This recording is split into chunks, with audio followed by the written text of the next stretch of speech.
kankino mus kaklo arba nugaros skausmas, galbūt patyrėte traumą, įvyko kaulų skilimai arba lūžimai, galbūt sausgyslių, raumenų arba raiščių patempimai ir įplyšimai. Turime jums unikalų sprendimą, unikalią radio dažnio terapiją IndiBiActive. Kuo ši technologija yra unikali ir skiriasi nuo kitų fizioterapijos priemonių, kaip magnetoterapija, lazerio terapija, ultragarso terapija ir panašiai. Tai visų pirma, jinai naudoja unikalų 448 kHz radio dažnį, kuris turi skirtingus režimus. Ir vienas iš tų režimų yra subterminis, tai reiškia temperatūros nekeliantis režimas, kurio neturi kitas fizioterapijos metodikos, kuris užtikrina jonų judėjimą į ląstelę ir iš ląstelės, taip aprūpindama ląstelę maistinėmis medžiagomis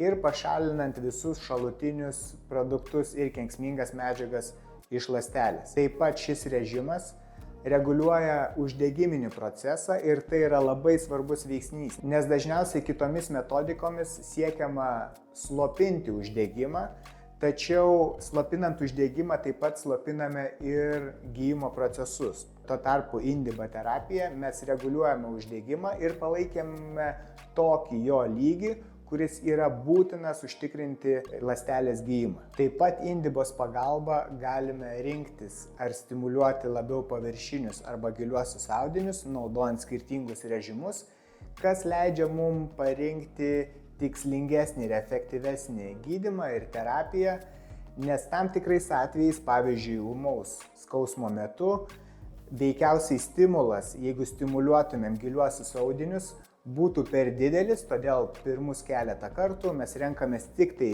paviršinių audinių stimuliaciją ir vėliau, vėlesnėse stadijose arba tais atvejais, kai yra tik tai giliųjų audinių pažeidimas, tada mes galime prieiti prie giliųjų audinių ir taip veikti specifiškai tik tai juos. Taip pat ši technologija yra patogi tuom, kad mes ją galime taikyti judesio metu, kas leidžia mums greičiau pasiekti reabilitacijos tikslus ir atstatyti specifiškai būtent sutrikusią paciento funkciją. Aukštos temperatūros režimas išplečia kraujagyslės ir pagerina veninę kraujotaką, taip pat pasiekia ir aktyvuoja giliuosius audinius, taip užtikrindamas ir jų gijimą.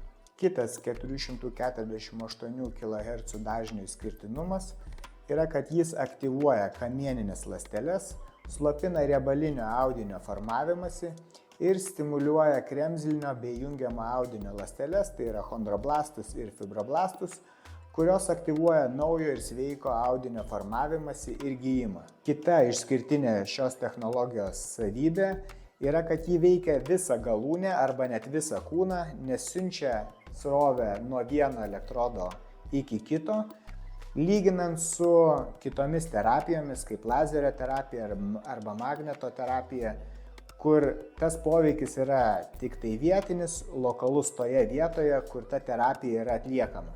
Todėl jeigu patyrėte traumą, kamuoja ūmus arba lėtiniai nugaros arba sąnarių skausmai, galbūt yra vyraujantis uždegiminiai procesai, kviečiame į kineziterapijos kliniką išbandyti šios terapijos ir technologijos efektyvumą.